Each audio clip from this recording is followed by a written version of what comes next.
بسم اللہ الرحمن الرحیم۔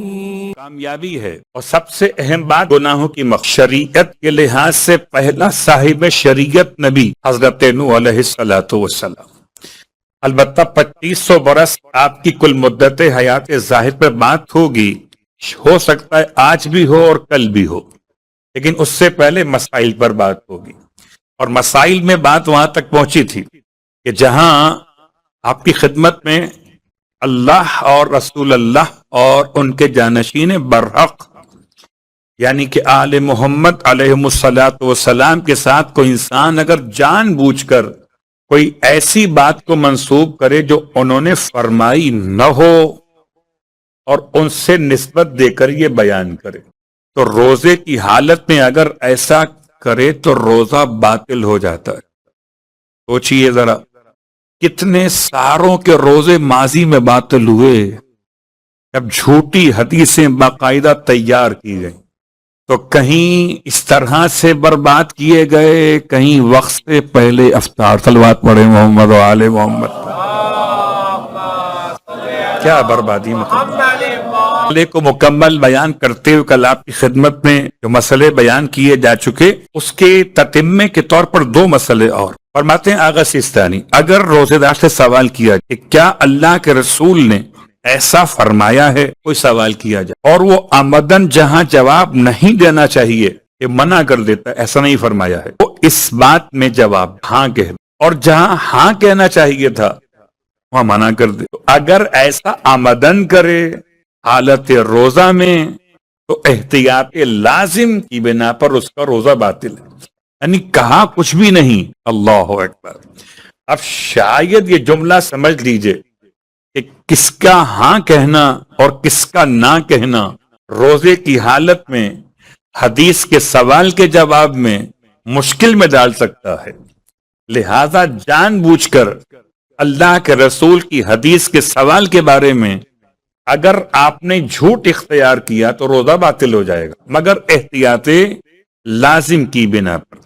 آخری مسئلہ اس عنوان کے ذیل میں، اگر کوئی شخص اللہ یا رسول اللہ صلی اللہ علیہ وآلہ وسلم کا قول درست نقل کرے، صحیح حدیث پڑھے اور بعد میں کہے کہ میں نے جھوٹ کہا ہے، یا رات کو کوئی جھوٹی بات ان سے منسوب کرے اور روزے کی حالت میں دن کے وقت میں کہے کہ جو کچھ میں نے رات میں کہا تھا وہ ٹھیک ہے، اس کا بھی روزہ احتیاط کی بنا پر باطل ہو جاتا ہے۔ اس حد تک احتیاط، مگر اس کا مطلب ہرگز یہ نہیں کہ انسان حدیث بیان کرنا چھوڑ دے، اس کا مطلب ہرگز یہ نہیں کہ انسان قول خدا بیان کرنا چھوڑ دے، ممبر سے آ کے مجلس پڑھنا چھوڑ دے، ہاں جھوٹ بولنا چھوڑ۔ صلوات پڑھے محمد و آل محمد۔ اور اب پانچواں مفترات روزہ میں، گرچہ مفترات روزہ یا مبطلات روزہ میں جو 8 باتیں بیان کی گئیں ان میں سے ہر ایک کی وضاحت تو میں نہیں کر رہا، ایک کچھ وضاحت لازم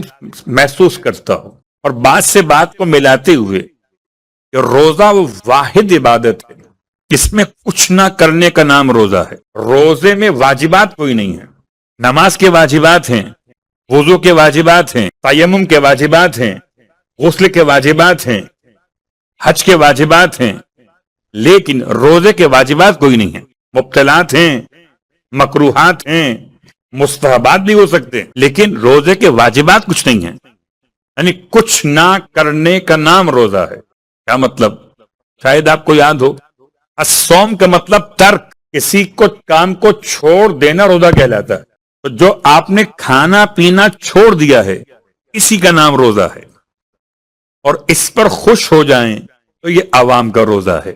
پھر امام کے الفاظ تو شاید کل اشارے میں آ بھی گئے کہ سوائے بھوک اور پیاس برداشت کرنے کے بہت سارے ایسے روزے دار ہیں کہ ان کا روزے میں حصہ اس کے سوا کچھ نہیں ہوتا، ڈائٹنگ اچھی ہو جاتی، معاف کیجیے گا جان بوجھ کے فاقہ بول رہا، دن بھر کا فاقہ انسان کی صحت کو بھی بہتر نہیں کر پاتا۔ یاد رکھیے، ایک ذمہ داری ہے کہ انسان حالت روزہ میں اس طرح اپنے پیٹ کو بچاتا ہے، اس طرح اپنے اعضاء و جوارح کو گناہوں سے بچائے، اور ان معاملات میں جو پیٹ سے متعلق ہیں ان میں ایک مبطلات ہے کا نمبر 5 کہ غبار کو حلق تک پہنچانا، حالت روزہ میں کھانے اور پینے کے معاملات تو اپنے مقام پر تھے، اس حد تک واجبات کا خیال مفترات کے معنی میں کہ احتیاط واجب کی بنا پر گاڑھے غبار کا حلق تک پہنچانا روزے کو باطل کر دیتا ہے۔ اب خواہ یہ غبار کسی ایسی چیز کا ہو اس کا کھانا حلال ہو، مثلا آٹا وغیرہ، اب آٹے کا غبار کھاتا کون ہے یہ سمجھانے کے لیے، اور ایسے افراد کے لیے، ورکرز کے لیے کہ جو کام کرتے ہوں آٹے کی مل کے اندر، تو ان کے لیے تو بہرحال ممکن ہی نہیں کہ اپنے آپ کو بچا لیں جب تک کہ خود سے بچنا نہ چاہیں۔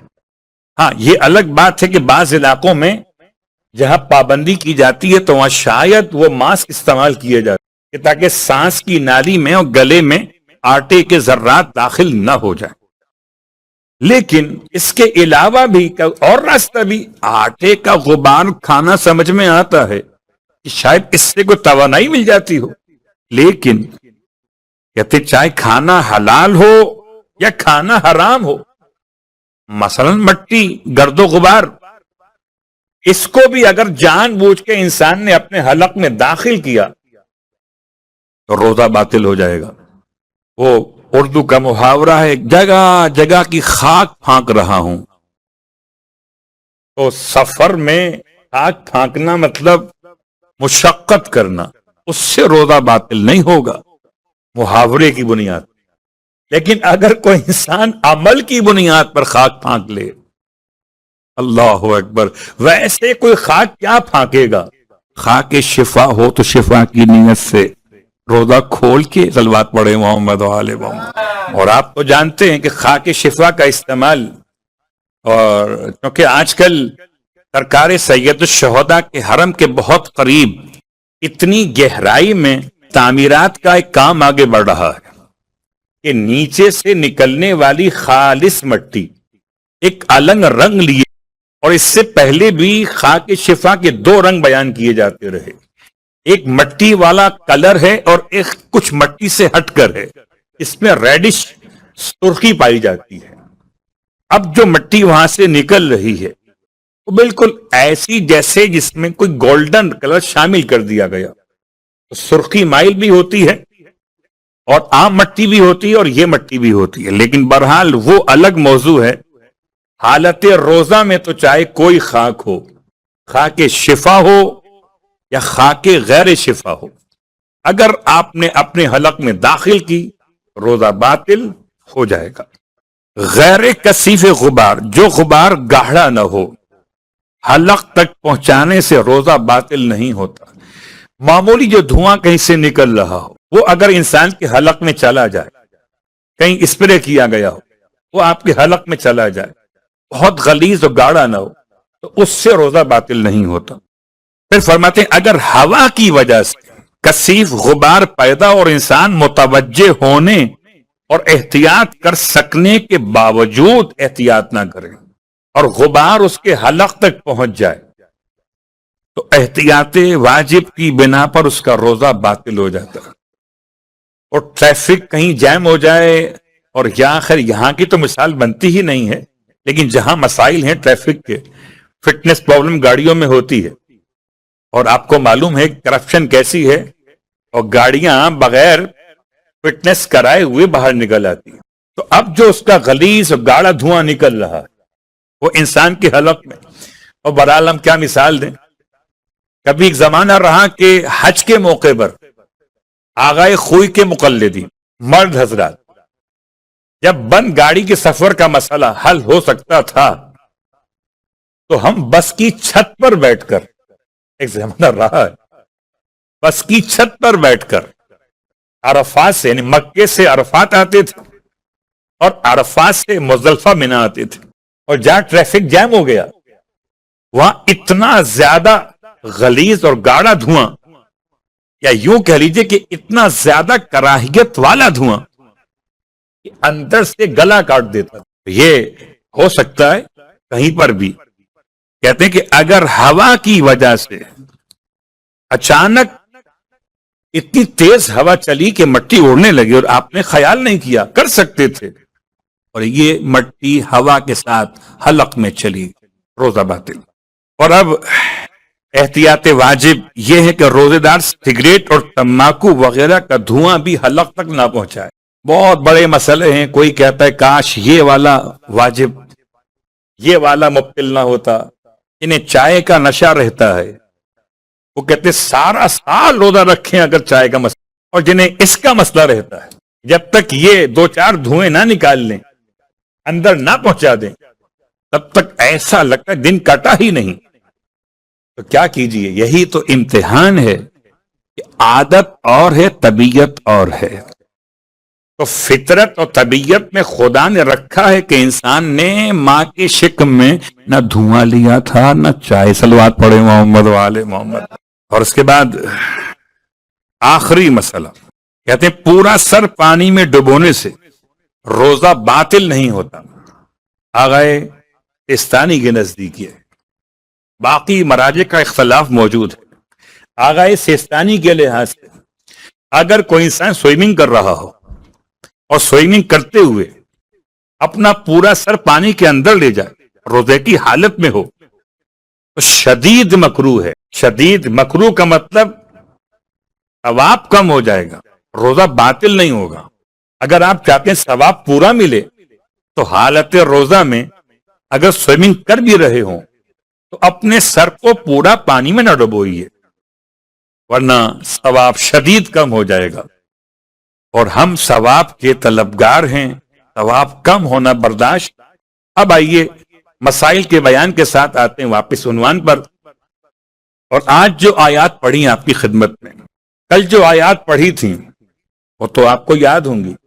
حضرت ابراہیم علیہ السلام کے لیے خدا نے سورہ صافات میں فرمایا وَإِنَّا مِن شِيعَتِهِ لَإِبْرَاهِيمَ، اور بے شک کہ ابراہیم حضرت نوح کے شیعوں میں سے تھے۔ اور اب یہ بات تو آپ مسلسل سماعت فرما رہے کہ ابراہیم علیہ السلام بعد میں ہیں اور نوح علیہ السلام پہلے گزرے، اور کافی فاصلہ ہے، ہزارہا سال کا دونوں انبیاء کے درمیان۔ حضرت نوح کو عنوان بناتے ہوئے پروردگار نے پورے قرآن مجید میں ایک سورہ الگ سے نازل کیا۔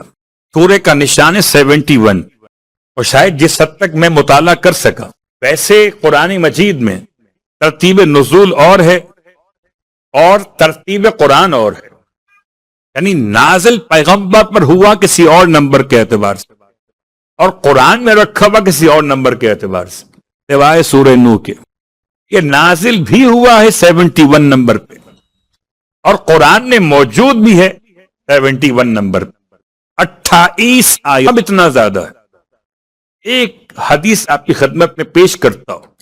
ارشاد فرماتے معصوم سرکار ختمی مرتبہ صلی اللہ علیہ وآلہ وسلم کہ اگر کوئی شخص سورہ نوح کی تلاوت کرے گا تو وہ حضرت نوح کی دعا میں جو مومنین کا تذکرہ ہے اس میں شامل ہو جائے گا۔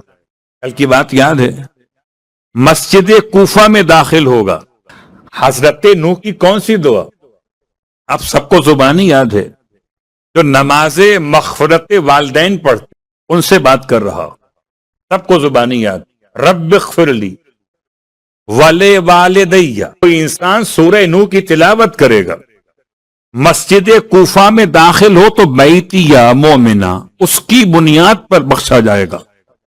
اور اگر سورہ نوح کی تلاوت کرے تو چاہے مسجد کوفہ میں داخل ہوا ہو یا نہ ہوا ہو، حضرت نوح کی دعا میں داخل ہو جائے۔ اور 3 جنتیں، روایت ایک اور سرکار کی، ارشاد فرماتے معصوم کہ اگر کوئی انسان سورہ نوح کی تلاوت کرے تو خدا اسے 3 جنتوں کی ملکیت عطا کرتا ہے۔ اللہ اکبر۔ آپ بھی تو چاہتے ہیں ایک مکان یہاں پر ہو، ایک انڈیا میں ہو، پاکستان میں ہو، اور ایک امریکہ میں ہو۔ تو اگر جنت 3 الگ الگ علاقوں میں آپ کے نام سے مکانات بنے تو کیا کہنا۔ 28 آیتیں۔ کتنی آیتیں؟ 28 آیت، اور 200 حوران جنت سے ازدواج۔ یہ 28 آیتوں میں سورہ نوح کا۔ اب یہ سورہ نوح کی تلاوت اور خاص آخری جملہ معنی خیز رہا ہے مجھے